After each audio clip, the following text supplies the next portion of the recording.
Welcome to part 2 of the CAT training, where we are going to dive more deeply into the processes of handling CAT claims for Swift. Claims that are being filed by insured already represented by attorneys or public adjusters will not go into the general CAT claim queue, so you should not be getting any of those claims during batch assignment. However, in the time between the policyholder completing the EF&OL to report the claim and you getting in touch with them, they may have become represented. And in that case, please notify your team lead for claim reassignment. When entering names or titles for Symbility tasks and timeline entries, it is best practice to use a naming convention. In order to maintain continuity between claims, we ask that you use the following naming convention. Second initial contact, you would use that after the first attempt at contact fails and you are setting the task for the following day. Remember to use all possible forms of communication to attempt contact, all phone numbers, link, and emails sent through timeline. Your third initial contact, send 10-day letter task. If that second attempt at contact through all possible means fails, you'll set this task for the following day. You will attempt contact for a third time, but if that fails, you'll be sending a 10-day no contact closing letter. After you send the 10-day letter, you need to set a task for 10 days later. If sending the letter still does not yield contact, you will close the claim, making a timeline entry stating, closing claim as contact has not been established with the insured. If your first attempt to settle and review coverage with the insured is not successful, set a task to make a second attempt to discuss the outcome of the claim, whatever that may be. Letter authority and approval requires a note that you have sent the authority request or letter needing approval to the team lead, and any incoming documentation should be noted. You might receive a contents list, additional photos, estimates for tree removal or water mitigation, invoices for tarping, anything you receive. Remember, Symbility will automatically set a follow-up task for you when an estimate is complete or when 5 days have passed and no estimate is complete. Documents from the field will appear under the Documentation tab. As a best practices note, when you begin to review documents from the field, open a Word document where you can record notes and comments regarding your analysis of the reports, photos, and estimates. This analysis document can then be shared on the timeline. A very important reminder that anything you put in the timeline cannot be edited or removed. It is there to stay in whatever format you entered it. So be very thoughtful and deliberate with your timeline entries. From the Documentation tab, open the ISO Claim Search report and review prior claims.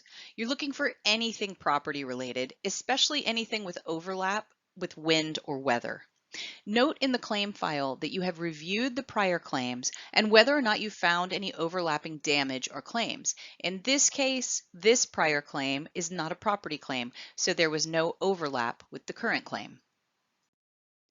Let's say Swift receives a roof damage claim, and the ISO search reveals a prior roof claim or claims. You would send an ROR with RFI letter to the insured. Obviously, you need your team lead's approval before sending any letters, so follow the letter approval process. Once approved and sent to the policyholder, this ROR letter will serve as a reservation of rights for the fact our claim decision may have been prejudiced due to potential overlap of damages from previous claims, and a request for the insured to send us copies of the settlement documentation for those prior claims in which they were involved. We would not expect documentation from our policyholder if the prior claim was filed by the previous homeowner and is related to the risk, but not our insured. Any potential prior overlap is also an automatic SIU referral for help in obtaining the documentation from other carriers. Make sure that the address in the ISO matches the risk address exactly.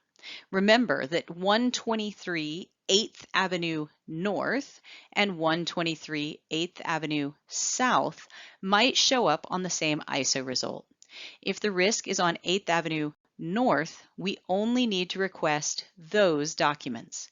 Send a request via IMS to your team lead for approval prior to making any SIU referrals.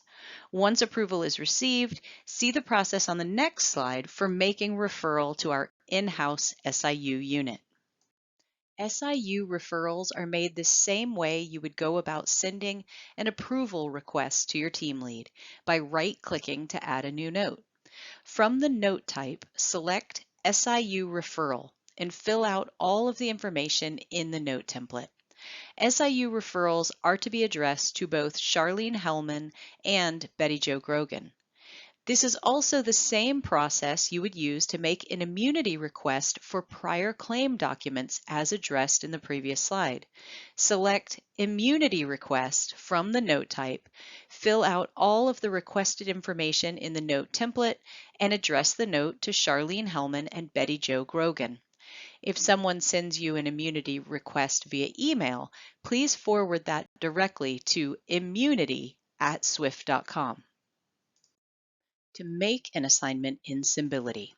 From the Assignments tab in the Open Claim, click the blue Assign button to open the assignment matrix. From any other tab, from the gray menu on the right of your screen, click the arrow next to Assignments and then click Assign from the submenu. This is simply another way to open that assignment matrix. From the alphabetical list, select OneClick LLC, then click the Assign Selected Vendor button at the bottom of the page. From the assignment box, click the down arrow to reveal the assignment type submenu. There are 3 options for one-click reports. You will select the assignment type based on which report you need. One-click code report for non-weather related roof claims.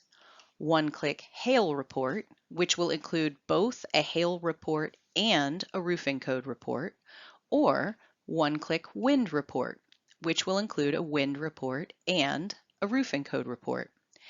If you select hail or wind report, you would not order a separate roofing code report. That roofing code report is included with each hail or wind report. When should you assign one-click to retrieve these reports? Every hail claim and every wind claim. Under Documentation, you have access to the field inspection narrative, diagrams, photos, and estimates if applicable. All of these need to be reviewed. Once you have thoroughly reviewed, you should confirm and record your thoughts on damages and cause of loss. Explain why you think what you do after reviewing the documentation. Remember, you are the one with authority. The field has no authority to make claim decisions. You must determine if you agree with the assessment from the field and make any adjustments, whether that is adding or deleting information to the estimates as necessary. Your file notes need to reflect your review and any actions taken. If, after review of the field inspection documents and photos, you feel that a reinspection by an engineer is necessary to determine cause or duration of damage, you must get approval from your team lead via an IMS message prior to making an engineer or building consultant assignment. For a refresher on how to send an authority request to your team lead, see the specified training presentation. And if you, at any point in the process of document review, have any questions, please speak to your team lead. When looking to review documents, you will open the Documentation tab to have access to the field inspection narrative, diagrams, photos from multiple sources, field inspections, and potentially the claimant themselves, and estimates if applicable. Of course, you'll also find the policy documents and reports that you should have reviewed prior to initial contact under Documentation as well. Make sure you are reviewing the narrative and photos to confirm damage and cause of loss for yourself. As a reminder, the field inspection reports are helpful, but you have the authority to make the claim decisions. When analyzing estimates, review the scope and revise as needed. You are the one with the authority, not the field. So if something needs to be changed on the estimate, you should be making those edits. Make sure you're checking the claims estimating guidelines. Check the recoverable depreciation. The maximum is 75%, but if ACV payment is extremely low and will not be enough to get repairs underway, it is okay to pay the recoverable depreciation up front. Make sure to document the file regarding this decision and any action taken. If you're uncertain how to add or remove a line in an estimate, please speak to your team lead. Available as a separate presentation, you are required to complete the revisions to estimates in Symbility training prior to revising any claim estimates.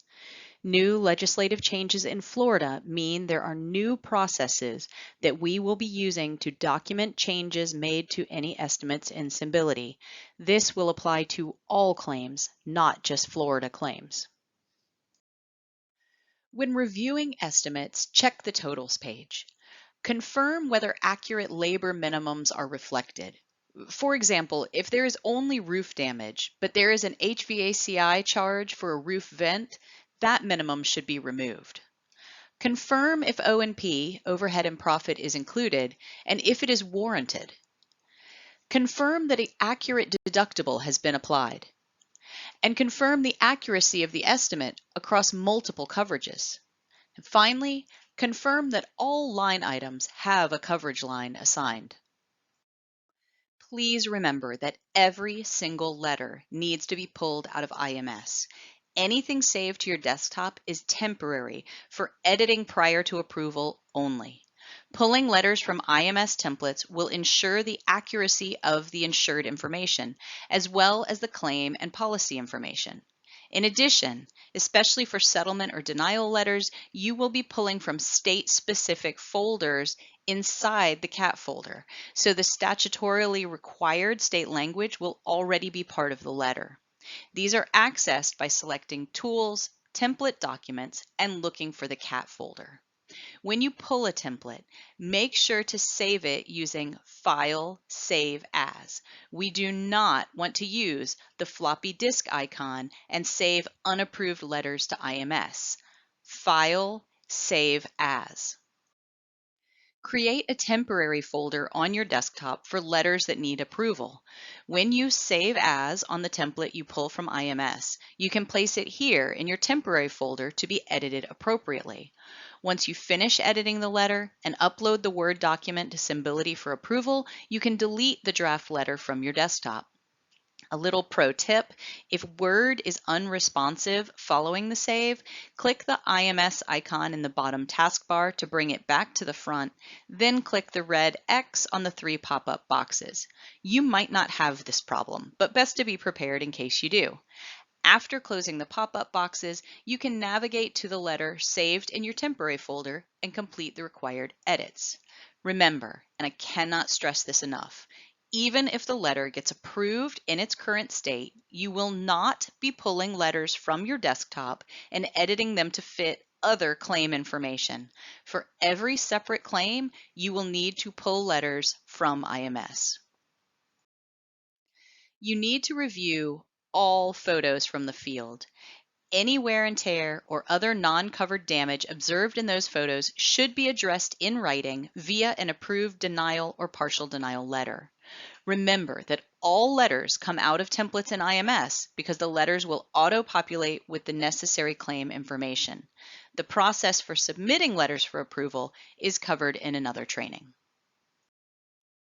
If an underwriting risk report is needed, it will be submitted via a form in Symbility. Separate training on the specific process of submitting risk reports is available.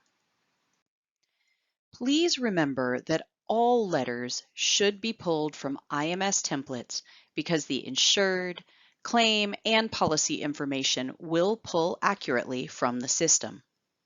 Once the letter has been approved by your team lead, save it as a PDF and add it to the documents in Symbility with an easy drag and drop. Click the 3 dots below the PDF letter file. Select View Properties from the blue menu that pops up. Mark to share the letter file with the insured, As soon as you make that change, a new menu will appear on the top line of the dialog box. Click Save from that menu to share the letter with the insured. You will also email any settlement documents to the policyholder and copying their agent of record. Make sure that you have completed the separate process training for letter approvals and authority requests. Once an estimate has been thoroughly reviewed and any necessary changes have been made or you feel it is correct as is, you must mark it approved before the insured will be able to see it in Link. In the upper left corner of the open estimate, click the downward arrow next to the status to reveal a drop-down menu of various states of progress for the estimate: in progress, completed, rejected, approved, or canceled. From this menu, you can change the progress status of the estimate. Once you approve an estimate, it will be marked with a green check mark and will now be visible to the insured through Link. Please note, estimates should not be marked as approved until authority is granted. Once estimates are approved, they are shared and are visible to the insured in Link. However, we also need to be able to print these estimates to PDF so they can be shared via email with any other settlement documentation such as a letter. From the dark gray drop-down menu on the far right, select Print. This will open the Print to PDF dialog box. You'll notice that the default for the claim is to have every document selected. Since we are not trying to generate a PDF including all documents, click to deselect the box at the top between the file folder icon and the claim number and insured name. This will deselect all the other boxes, which you can see here in this example. Once you have deselected all the boxes, you can look at the list to find the estimate you wish to share as a PDF. Next to each estimate, you will see the icon representing the progress status. The paper pencil icon means the estimate is still in progress, but a thumbs up icon means the estimate is approved. Click the box next to the estimate you are trying to print and it will fill in with a blue check mark to indicate your selection. Make sure to deselect Recap and Summary, as you will only need to be printing the estimate and the total. Then click Generate PDF. I want to stress that approved estimates are shared with the insured, but you should not be sharing all documents. We never share the field narrative or photos with anyone outside of Swift. Once you click Generate PDF, a PDF version will load, giving you the option to download the file. This will allow you to share the estimate via email. As inspections proceed and new information comes to light, it may be revealed that additional damages are involved. For example, maybe we didn't initially know there was fence damage, but now we need to add the reserve to make the payment. From the Claim Overview tab, double-click on the claimant's name. Then click the Add Reserve tab to open the Reserve Selection dialog box. From the drop-down menu, select to add an indemnity reserve. Always indemnity. You will not ever be adding an expense reserve. Send any expense reserve requests to your team lead, and they will set that reserve for you if needed. Then select the coverage type and subtype if applicable. No comment is needed when adding reserves, but you will enter the total amount of reserve to add. Then click Save at the bottom of the dialog box and click Save from the upper left of the top ribbon. You can add or modify reserves within your authority level. If reserves above your authority level are required, you must get approval from your team lead. Existing reserves can be modified directly from the Claim Overview tab. Select the reserve you wish to modify and its box will turn light yellow. Right-click inside that yellow box and a prompt will pop up that says Modify Reserve. Click on this box. In the dialog box that appears, you can enter a new reserve amount. The benefit of modifying an existing reserve from this screen is that whatever amount you put in as the new reserve amount becomes the total amount of the reserve. There are no math calculations needed trying to figure out what already exists and how much you need to add to get to the new figure. Just type in the total amount you need and it becomes the new amount of total reserves. After you've concluded your analysis of all information from the field and feel you're ready to discuss settlement with the policyholder, remember that you'll need approval for any denials and you'll need settlement authority before even discussing a settlement that is above your authority level. Complete the payment template to be sure you've covered all financial aspects of the claim. If you've started making a timeline entry, for example, if you've pasted in a template like the payment template, but you realize you need to review some information from the file documents, do not just click the other tab. If you do, you'll leave the timeline and any progress you had already made on your timeline entry. Instead, click the box with the arrow in the corner of the tab.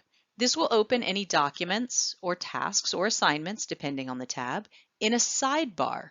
You'll be able to open and review any of the documents without ever leaving the timeline tab, and therefore you will not lose any progress on your note. Work smart and utilize this viewing option to increase efficiency. If you attempt contact with the insured via phone and don't reach them, you will leave a detailed voicemail message and then follow up with a request for contact. A simple note directed to the insured as a timeline entry, letting them know you attempted to call and giving them your contact information with a request for them to reach out to connect, can then be shared via link and email right from Symbility. Please note the special instruction below the new entry field. The entry cannot be edited later. Please write with care and professionalism. This is a good reminder for all written correspondence and verbal communication with the insured or anyone related to the claim. To share the message with the insured via link and email, click on the line in the To field where it says Add Assignments and Users. You'll then scroll down the list from the pop-up menu to the Other section. The insured will be the first entry. Just click on Insured to add them as a recipient who can view the message. Then click on Email Address to open a field for typing out or pasting in the insured's email address. You should now see the insured's name and their email address as separate entities under the To section. After you click Add at the top to make the timeline entry, make sure to then set a task to follow up with a second attempt to contact the insured to discuss the outcome of their claim. Anytime you contact or attempt to contact the insured, make sure to document your efforts in a timeline entry that is not shared with the insured. See the example shown, listing the insured's name, the number used to attempt contact, and the detailed substance of the voicemail message. If you attempt contact a second time and still don't reach the insured, leave another detailed voicemail and follow up with an email, including settlement documentation. Remember to drag and drop the follow-up email to the insured, including settlement documentation, into the file, just as you would any email sent or received on the claim. This means the entire email with attachments is being uploaded so that we can reopen the email from the documentation page. A screenshot of the email will not cut it. If you're having technical difficulties uploading your emails to the file via the drag and drop system, please contact your team lead. When you're ready to make a payment on a claim, first you will complete the payment note template that will be provided by your team lead. Once completed, the payment note will be added to the timeline. Then you will enter each individual payment on a separate line of the IA payment spreadsheet to be processed by the support team. The link to the IA payment spreadsheet will be provided by your team lead. Make sure you complete the separate training to get the specifics on the payment entry process for the IA payment spreadsheet. Once a payment has been made and you feel the claim is ready to be closed, utilize this close claim preparedness checklist. First, confirm that all handling is complete and no pending items remain. Pay any invoices for known items that are outstanding, such as tree removal, tarping, or water mitigation invoices. Confirm that the policyholder has been contacted to discuss settlement details and that those discussions have been recorded and detailed in the Symbility timeline. Confirm that the settlement letter and estimate, if applicable, were emailed to the insured and their agent of record was copied on that email. And confirm that all settlement documentation is in Symbility, including not just the settlement letter, but also dragging and dropping the email that you sent to the insured and their agent with that letter. If you are entering a payment on the IA payment spreadsheet and the claim is ready to close after the payment is issued, the support team will take care of adding the close claim fee and closing the claim in IMS. It is always the desk adjuster's responsibility to close the claim in Symbility. However, if the claim is going to close without payment, for example, a loss below deductible or a denial, or if you're making an initial payment knowing there will be more, or for whatever reason the claim is just not ready to be closed, then you, as the desk adjuster, will need to take care of those 3 tasks when it is time to close the claim. You'll find brief explanations for the next 3 processes required to close the claim following this checklist. You'll need to close the claim in Symbility, then you will add the closed claim fee, and finally, close the claim in IMS. The final 2 steps are closing the claim, first in Symbility. Please note that all assignments must be completed prior to attempting to close the claim. This includes manually marking the desk assignment as complete. To effect this, open the Assignments tab and check for any open assignments. Click the 3 dots to the far right of the open assignment and select Assignment Completed from the menu. Verify that you would like to complete the assignment and click Complete. You might have duplicate assignments to clean up. Your final step, after all the other assignments are complete, is to mark the desk assignment as complete. Once there are no longer any open assignments, they may have been canceled, completed, or marked complete, you can close the claim. Click the downward arrow next to the claim status on the middle ribbon above the tabs and choose Claim Closed from the list. This will change the claim status to read Claim Closed. The process to add the Swift Close Claim fee starts on the Transactions ULAE screen. From this screen, select the Transactions tab from the top row. Then, from the Claims Expense Transaction dialog box that opens, click the downward arrow to the far right of the expense field. Then scroll down the list to select the Swift Close Claim fee. Once selected, click Save to add the fee. Please note, if the event qualifies as a supercat, such as a major hurricane, all fees will be supercat fees. Make sure you know whether the event you are working is considered a supercat and be very careful in making your selection for fees. To close the claim in IMS, from the Claim Overview tab, double-click on the claimant's name to open the claimant information. Click on the Claim Specifications tab. From the Settlement Type field, select the appropriate settlement reason and verify that the Settled box has a check mark. Then navigate to the top ribbon and click Close Claim. Verify you understand that this means the system will automatically take down the reserves by clicking OK. This will change the status, graying out the Close Claim icon and making the Reopen Claim option available. Completing the accountability form is the very important final step of completing your training. To verify completion of the CAT training part 2, that accountability phrase you'll need to enter on the form is reviewing estimates. Make sure you write it down.